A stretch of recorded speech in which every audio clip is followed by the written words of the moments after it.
Hi everybody, welcome to EcoDriver. My name is Helmut. Today we go out on the EcoDriver loop with the MG Marvel R. It's an electric vehicle from the SAIC group, SAIC, and it's the all-wheel drive model. You can have a front wheel and all-wheel drive, and this one has a 212 kilowatt system power output, 288 horsepower max, and constant power is 105 kilowatts.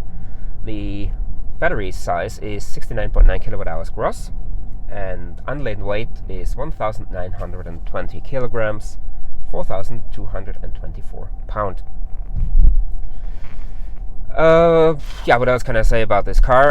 There are no shift pedals. I've set the regen to the lowest possible, so there's almost no regen if I lift my foot off the accelerator. Of course, the car regens when I step on the brakes, but in order to drive or to achieve best possible economy, it's recommended to, I recommend, some people say I'm an idiot, hi. I recommend to brake as little as possible. Why? That means, oh dear, what's that? That means that you don't waste energy. Yes, you regenerate a little bit of energy, roughly around 40 to 50% when you measure it on the battery, and yes, it's 80 to 90 when you measure it on the engine, but that doesn't count. So, because you're not driving on the engine, you're driving in a car. And so therefore, if you brake, you waste energy. And so try to drive in a way where you don't brake. And just drive with enough foresight, read the road, try to anticipate what other road users are doing. Therefore, you can avoid braking. Which route are we doing? Same as always. So we start on the southeastern outskirts of Innsbruck, go out of town for about a mile on a 30 km per hour zone, 20 miles per hour. Then we hit an ascent, which elevates us around 360 meters, 1100 feet, followed by some rolling hills and a descent. Then we have some mixed roads, speeds ranging from 30 to 100 kilometers per hour, 20 to 62 miles per hour, motorway, and 18 kilometers, 11 miles of city traffic. At the end of those sections, we analyze the sectoral and overall consumption, and at the end we check the whole data. The cameras will be on all the time. Why? A, to show how I'm driving in order to achieve the consumption I will have achieved at the end, and secondly, to show that there is no need to go extra slow in order to be efficient. Weather isn't too nice today, quite cloudy. I fear it might start raining a bit later. The roads are a bit wet. It's not real water on the road, but a bit wet. But yeah, I'll see how it turns out. Hope you enjoy this, and I'll talk to you later.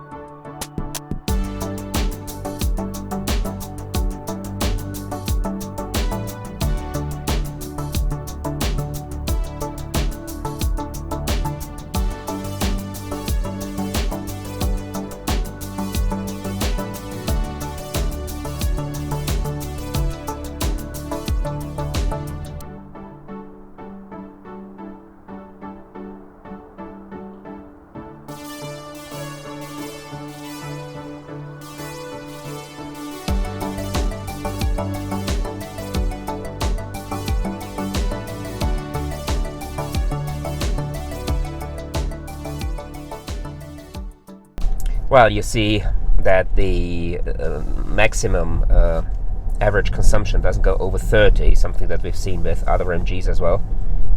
So we only can speculate or do some calculating afterwards where we are with consumption right now. It will be visible soon, I guess, when the average consumption goes below 30, but for the moment I can't give you a number. We're now coming on to the hilly section. Here it's important to use the opportunities topology gives you. If it goes down, accelerate a bit, get a bit faster, of course, all within the limits, and then use this kinetic energy stored in the movement of the vehicle, this momentum, to go into the next climb or in the next flat section to reduce the amount of energy needed there. This overall brings the consumption down quite considerably, just like on a roller coaster.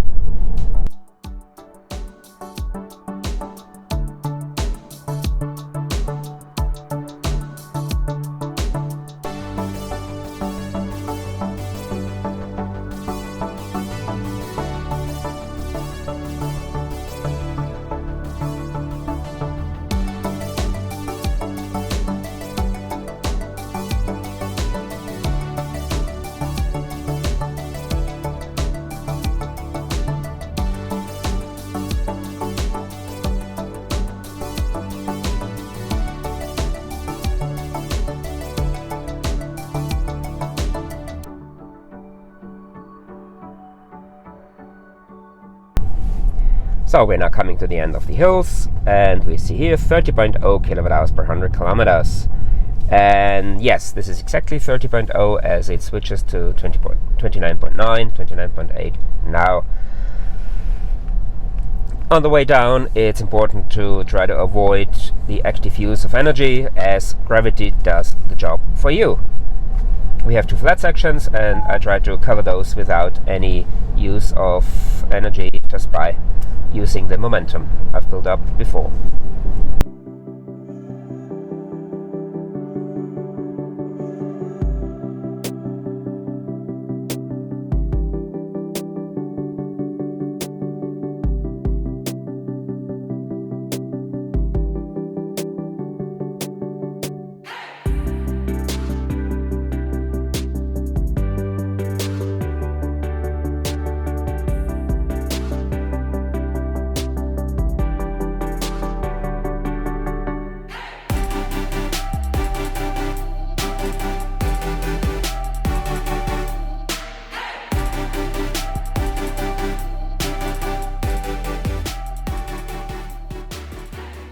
Yes, unfortunately the bus had its bus stop just at the end of the steeper bits, just before the flat section, and we had to slow down almost to a standstill until we could pass him, so we had no momentum to go into the flat section, but nevertheless 15.8 kilowatt hours per 100 kilometers.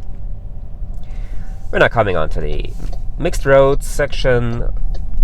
We have speed limits from 30 to 100 kilometers an hour, 20 to 62 miles per hour. And here it's important, equally important, to read the road, to anticipate what other road users are doing. If you have changes of speed from, let's say, 80 to 60 or 100 to 80, try to avoid braking.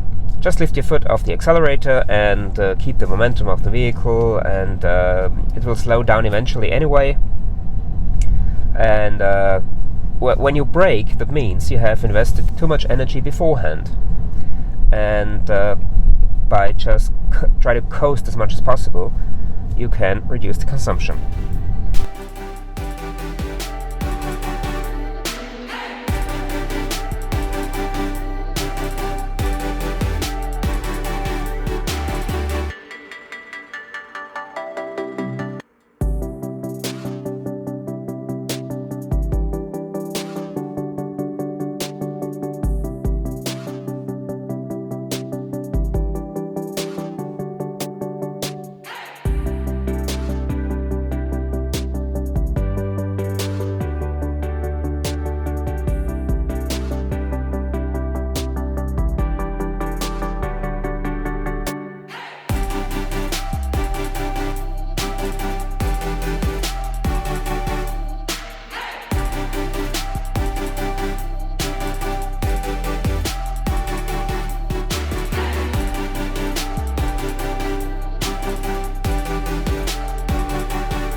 Yes, the roads are very wet now, and of course this has an impact on the consumption, but yeah, it is what it is. Still, we have 14.7 kilowatt hours per 100 kilometers at the end of the mixed road sections. We now come onto the motorway. Here we have a restriction to 100 kilometers an hour in general, although EVs are exempt from this and are allowed to go 130. We will stick to the 100 or maybe 105. Firstly, for comparison reasons, because with Autohaus we go only around 100.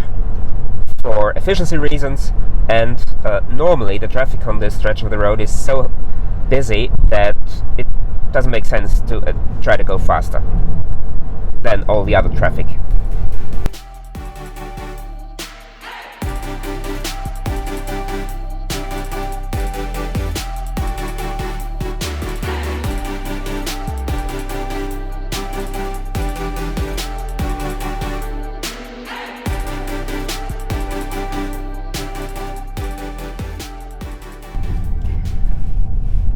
We're now coming to the end of the motorway. Fortunately, the roads have dried a bit, and this definitely helps. Now, when we pass those two signs, we have 15.8 kilowatt hours per 100 kilometers. We're now coming onto the city traffic, and here it's important to anticipate what other road users are doing. Look ahead, read the road, try to see what's happening in the distance. Are there any cars braking? Are the traffic lights turning red or whatever? Most trips are done on routes you know. I guess 80%, or some study found this out, 80% of the trips you do regularly, be it commuting to work or shopping or whatever, and make use of the knowledge you have about what happens on this route, about the traffic lights, general flow of traffic, and so on. And as I said before, even with an EV that regenerates energy when braking, it's not as efficient as not to brake. So therefore, try to drive in a way that avoids braking in general.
Well, we're now at the end of our trip on the Eco Loop with the MG Marvel. And yes, it was a bit impacted by the wet roads and a lot of traffic towards the end in the city. However, 15.9 kilowatt hours per 100 kilometers. To be honest, I expected it to be a bit better, but still. Now, the details. So you see here the sectoral and overall consumption of our trip with the MG Marvel R, hopefully in your unit too. And for the uphill and hilly section, you've seen that the consumption in the car wasn't shown higher than 30 kilowatt hours per 100 kilometers. Yeah, I guess this is just an MG quirk, and so I had to assume the consumption on the climb, and I took 42 kilowatt hours per 100 kilometers based on what other vehicles of the same size, of the same weight have used, and so the 42 and the 16.3 on the uphill and hills are a guesstimate. I think not a too bad one, but yes, they are. Here we see the comparison with all the other cars, and you see on the far right we have a column which gives you the weight-specific consumption, and this is in kilowatt hours per 100 kilometers per 100 kilograms of weight. 0.828 isn't too good. The lower the better. And you see here the Kia e-Niro with 0.573, and yeah, it's rather down the list, but it's not very aerodynamic. It's an all-wheel drive, which costs efficiency, and so yeah, I think it's okay, and the overall package is quite good. Efficient driving, I think I've given you a lot of tips during the video, during the ride, and if you're interested in more detail, then feel free to check this video out, which gives you my 5 tips of how to drive EVs more efficiently. And down here you'll find the video on the same loop with the MG5. I hope you enjoyed this. That's it for this week. Thanks for watching. Take care. See you next time.